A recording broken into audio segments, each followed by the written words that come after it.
ఓ సింహాల గుంపు చేసిన దాడిలో నిస్సహాయంగా ఓ గాడిద వాటికి దొరికిపోతుంది. ఆ గాడిదను ఏం చేయకండి, దాంతో పనుంది అని చెప్తుంది ఓ వృద్ధసింహం. అవి గాడిదను తమలో కలుపుకొని కఠినంగా క్రూరంగా రాజులాగా ఎలా ప్రవర్తించాలో ఈ గాడిదకు శిక్షణనిస్తాయి.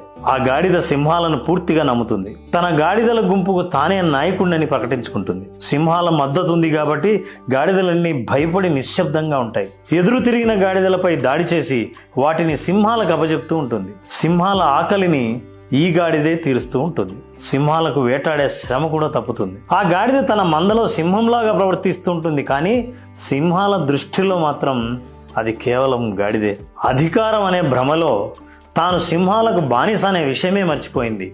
సింహాలు ఇచ్చిన ధైర్యం తన బలంగా పొరపాటు పడింది. బాగా ఉన్నవాడు ఊరికే నిన్ను చేరదీయడు.